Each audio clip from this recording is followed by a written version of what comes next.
আলমগীর, সত্যিটা বলো। আসলে মা আব্বা যা বলছে সব সত্যি কথাই বলছে। ওর নাম ডায়না, ও ঢাকায় থাকে, আমি ওর অনেক ভালোবাসি।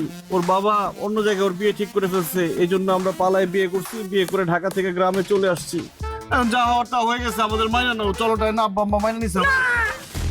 মাইনে নিমু না, দুইটারে ঝাড়ু দিয়া পিটাইয়া বাইর করে দিমু।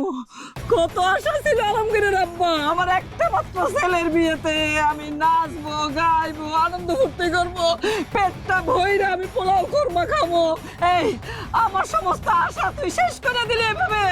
আমিও তো ভাবছিলাম আমাদের একটা মাত্র পোলা, দেখতে শুনতে কত সুন্দর নায়কের মতো, তারে বিয়া দিয়া কত যৌতুক পামু, হুন্ডা, জমি, টাকা, সোনা, গহনা, কত কিছু পাবো। তুই আমার সব আশাতে পানি ঢাইলা দিলি। হ্যাঁ